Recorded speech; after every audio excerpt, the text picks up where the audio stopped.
जय श्री कृष्णा। प्रिय दर्शकों, आप सभी का स्वागत है हमारे इस YouTube चैनल पर।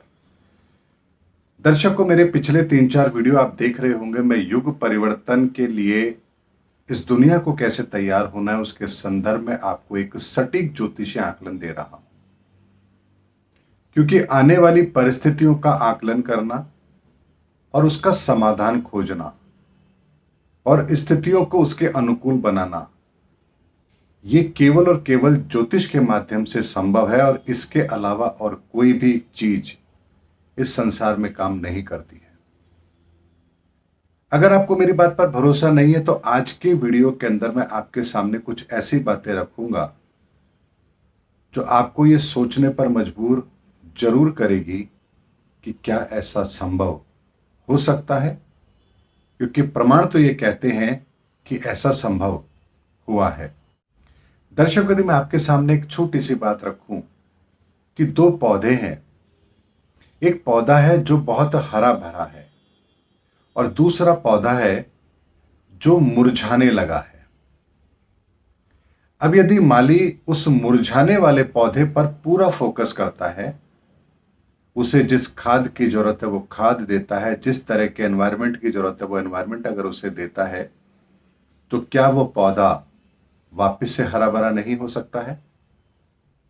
और जो पौधा हरा भरा है, अगर उसको पानी ना दिया जाए, उसकी देखभाल ना की जाए, तो क्या वो पौधा मुरझाने नहीं लगेगा? यानी पौधे की वर्तमान अवस्था इस बात पर निर्भर कर रही है कि भविष्य में उसे किस तरह का वातावरण दिया जाएगा। यही स्थिति हमारे साथ भी लागू होती है। वर्तमान में जो चल रही समस्या होती है या वर्तमान में जो हमारे पक्ष में माहौल होता है, खुशियों का वातावरण होता है, तरक्की हमारे जीवन में होती है, भविष्य में ये कायम रहेगी या नहीं रहेगी, यही चिंता इंसान को सताती भी है। जो आज वर्तमान में दुखी है वो सोचता है कि क्या भविष्य में उसकी ये तकलीफ कम होगी, और जो वर्तमान में संपन्न है वो सोचता है कि क्या भविष्य में मेरी ये संपन्नता कायम रहेगी, और इसी के लिए वो भविष्य की योजनाएं भी बनाता है। यानी कि हम भविष्य की चिंताओं को लेकर, भविष्य के सपनों को लेकर के हमेशा से उसके प्रति सजग रहे हैं और उसको लेकर के बहुत कुछ हम अपने जीवन में वर्तमान में करते भी हैं। अभी बात मैंने आप लोगों के सामने क्यों रखी है? क्योंकि जो भविष्य में होगा उसका निर्धारण आप आज कर रहे हैं। यानी आज ये तय कर रहे हैं कि आज आप ऐसा क्या करें कि भविष्य के अंदर जो आप चाहते हैं वो आपको मिल जाए, और इसी के लिए आप मेहनत भी करते हैं। लेकिन बात आती है कि मेहनत तो सभी करते हैं, तो फिर सफलताएं सबको क्यों नहीं मिलती है? क्योंकि आपकी मेहनत यदि सही दिशा में होगी तभी आपका वो काम संपन्न होगा। और अगर मान लीजिए आप सही दिशा में काम कर रहे हैं तो क्या आपकी तकलीफें कम होंगी? यह भी एक बहुत महत्वपूर्ण प्रश्न है। तो इसका भी उत्तर यह है कि ऐसी कोई समस्या नहीं जिसके लिए वर्तमान में यदि प्रयास किए जाएं तो उस समस्या का समाधान ना निकल पाए। अब आपके सामने मैं यहां एक बात और रखता हूं, अब आपको मेरी बात बहुत आसानी से समझ में आएगी। करीबन 1.5 वर्ष पूर्व, एग्जैक्टली मेरे को समय पता नहीं है, मैं डिस्क्रिप्शन बॉक्स में वो वीडियो दूंगा, आप उसको देख सकते हैं। मैंने एक वीडियो में कहा था कि अगर कांग्रेस को सरवाइव करना है तो कांग्रेस को तो ये करना ही पड़ेगा। और उस वीडियो के अंदर मैंने आपके सामने बहुत सारी बातें डिटेल में रखी थी।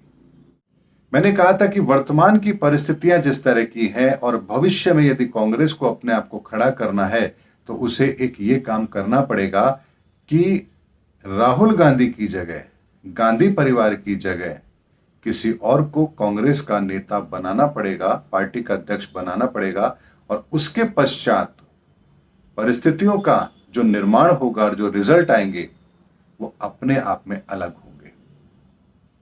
क्यों करना चाहिए, किस लिए करना चाहिए, यह भी मैंने उस वीडियो में बताया था।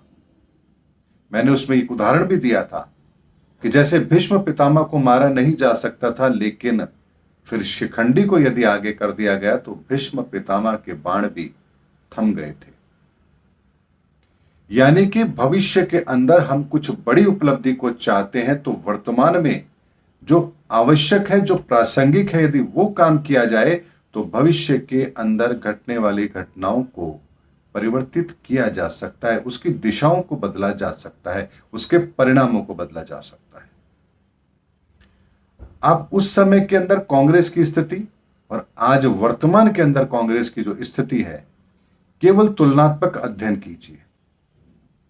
यहां इस उदाहरण को मैं आपके सामने इसलिए रख रहा हूं ताकि आप यह समझ सके कि अगर खराब से खराब परिस्थिति के अंदर भी अगर ग्रहों के आधार पर जो परिस्थितियां बन रही है उसका यदि हम सटीक समाधान खोज लें तो आने वाले समय के अंदर, भविष्य के अंदर घटने वाली घटनाओं के परिणामों को परिवर्तित किया जा सकता है। आपको यह उदाहरण केवल इसी संदर्भ में देखना है, राजनीतिक चश्मे से इसको बिल्कुल भी ना देखें, वरना आप कांग्रेस और बीजेपी के चक्कर में फंस जाएंगे और आप उस चीज को नहीं समझ पाएंगे जिस उद्देश्य के लिए मैंने आपके सामने बात रखी है। क्योंकि घटना हमारे जीवन में भी घटित हो सकती है और हमें भी अपने जीवन के अंदर घटने वाले नेगेटिव परिणामों को परिवर्तित करना है, तो यह उदाहरण के तौर पर आपको चीज समझनी पड़ेगी। अब मैं आपको यहां पर उसके अगले स्टेप की एक बात बताता हूं। अगर मान लीजिए आपने वो प्रयास किए और परिस्थितियों को भी परिवर्तित करने की आपने कोशिश की और परिस्थितियां भी आपके अनुकूल होने लगी हैं, तो क्या अब आप परिणामों को प्रभावित कर पाएंगे? आप उस लक्ष्य को प्राप्त कर पाएंगे? तो उसके लिए भी एक बहुत महत्वपूर्ण सूत्र हमारे ज्योतिष के अंदर है कि व्यक्ति का व्यक्तित्व यह बहुत बड़ा रोल प्ले करता है। यानी आप स्थितियों को परिवर्तित कर सकते हैं, लेकिन व्यक्ति को वो कार्य करने के लिए विवश नहीं कर सकते जो कार्य वो नहीं करना चाहता या जो कार्य करना उसकी क्षमता से बाहर है। और इसीलिए परिस्थिति हमारे अनुकूल तो हो सकती है, लेकिन परिणाम तब तक प्रभावित नहीं होंगे जब तक आपकी योग्यताएं और आपका सामर्थ्य और आपका व्यक्तित्व भी उस दिशा में नहीं होगा। अगर आपका व्यक्तित्व, आपका सामर्थ्य, आपका पुरुषार्थ उस दिशा में लगातार है और आपने स्वयं को परिवर्तित किया है, तभी आप मंजिल तक पहुंचेंगे। आप परिस्थितियों को अपने अनुकूल कर सकते हैं, लेकिन मंजिल तक आप उसके बिना नहीं पहुंच पाएंगे, स्वयं के आकलन के बिना। अब इस बात को भी आपके सामने रखता हूं। रावण बहुत बड़ा विद्वान था, शास्त्रों का ज्ञाता था, कितनी विद्याओं का जानकार था। भगवान शिव को प्रसन्न करके अपनी लंका जैसी नगरी को उसने बसाया था और शिव का वरदान उसके साथ था। ये उसको जो भी परिस्थिति मिली वो उसने अपने पुरुषार्थ से हासिल की थी। यानी इसमें कोई भी ऐसी चीज नहीं थी जो उसके लिए सहजता से उपलब्ध थी, लेकिन उसने, चूंकि वो ज्योतिष का भी ज्ञाता था, इसलिए उसने अपनी हर परिस्थिति का आकलन किया और अपनी क्षमताओं का विकास किया। जो चीज उसे सहजता से उपलब्ध नहीं हो सकती थी, उसे उसने कठिन परिश्रम, तप के बल पर, बल के बल पर, विद्या के बल पर उसे प्राप्त किया। लेकिन उसका व्यक्तित्व कैसा था? उसका व्यक्तित्व अहंकारी था।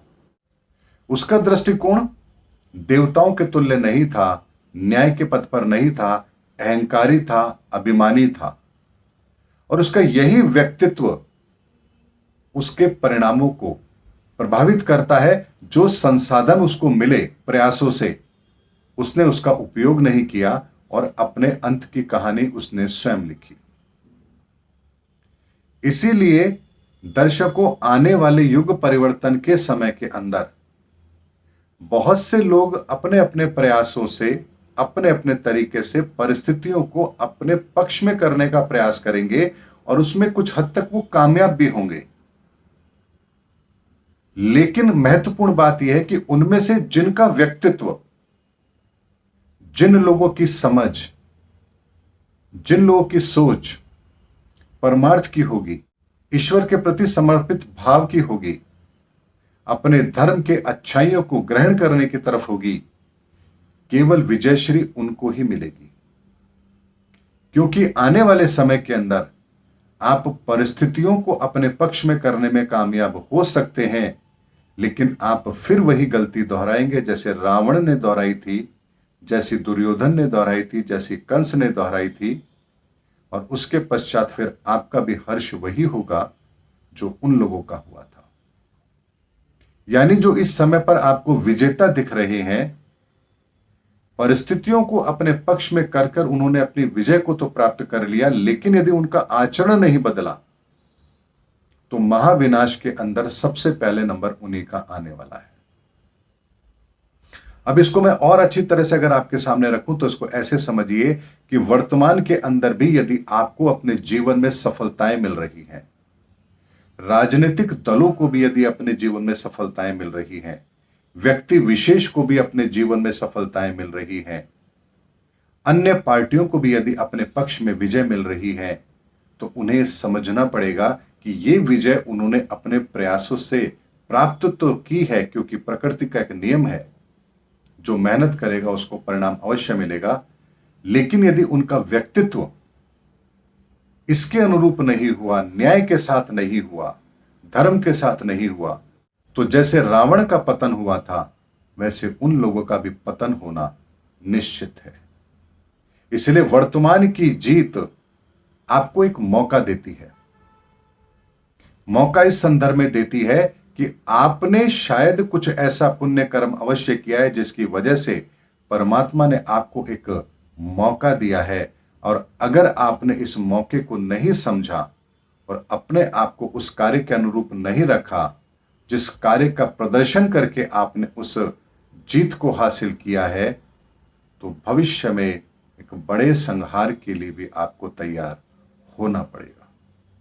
यानी छल के द्वारा, कपट के द्वारा, झूठ के द्वारा, पाखंड के द्वारा और किसी प्रलोभन के द्वारा यदि आप स्थिति को अपने पक्ष में करने में कामयाब हो रहे हैं, तो ध्यान रखिए आपको अपने व्यक्तित्व के अंदर भी सुधार करना पड़ेगा, नहीं तो आने वाला समय आपका नामो निशान भी मिटा देगा।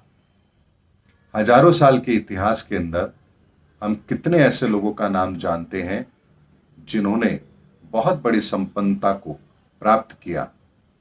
शायद चंद लोगों के नाम हम जानते हैं, लेकिन ऐसे सैकड़ों लोगों के नाम हम जानते हैं जिन्होंने उस कालखंड के अंदर, अपने अपने कालखंड के अंदर धर्म का साथ दिया और इस दुनिया को एक ऐसा संदेश दिया जो मानवता के लिए था। उन्हें हम आज भी जानते हैं, चाहे फिर वो सतयुग का समय हो, द्वापर का हो, त्रेता का हो या कलयुग का हो। इसीलिए दर्शकों, ये मेरा चौथा वीडियो है। इससे पहले के 3 वीडियो आपको और दिए हैं। आप लगातार मेरे उन वीडियो को कंटिन्यू देखते चलिए, एक के बाद एक सीक्वेंस को मैं आगे लेकर के चल रहा हूं, कैसे हम युग परिवर्तन के इस बेला के अंदर विजय को प्राप्त करेंगे और प्रवेश करेंगे। इसीलिए एक भी एपिसोड अगर बीच का आपका छूटेगा तो आपको बात कनेक्ट होती हुई नजर नहीं आएगी। इसलिए अगर आप ये मेरा वीडियो पहली बार देख रहे हैं तो आप युग परिवर्तन का नाम क्या होगा, वहां से मेरे वीडियो को लगातार देखना शुरू करिए, एक के बाद एक। उन वीडियो पर भी मैं आज के बाद एक सीरियल नंबर लगा दूंगा, नंबर 1, नंबर 2, नंबर 3, नंबर 4। इनको क्रम से आप देखते चलिए, आपको बहुत साधारण शब्दों के अंदर युग परिवर्तन का पूरा रोड मैप समझ में आएगा और क्या क्या अनुभव हमें अपने जीवन में होंगे, क्या क्या योग्यताएं हमें चाहिए, वो हमें कैसे मिलेंगी, इसके सबके संदर्भ में मैं बराबर आप लोगों का मार्गदर्शन करता रहूंगा। चाहे फिर आप किसी भी धर्म से संबंधित हो, किसी भी संप्रदाय से संबंधित हो, किसी भी जाति वर्ग के हो, किसी भी आयु वर्ग के हो, स्त्री हो या पुरुष हो, भारत में रहते हो या विदेश के किसी भी कोने में रहते हो, हर चीज आपके अनुसार हो, इसी के आधार पर मैं आप लोगों के सामने बात रखूंगा। यानी दुनिया का एक भी व्यक्ति ऐसा नहीं होगा जिस पर यह नियम लागू ना होते हो। उम्मीद करता हूं दर्शकों, मेरा वीडियो आपको जरूर अच्छा लगा होगा। अगले वीडियो में आपसे फिर भेंट होगी, तब तक हमारे चैनल पर बने रहिए। जय हिंद, जय भारत।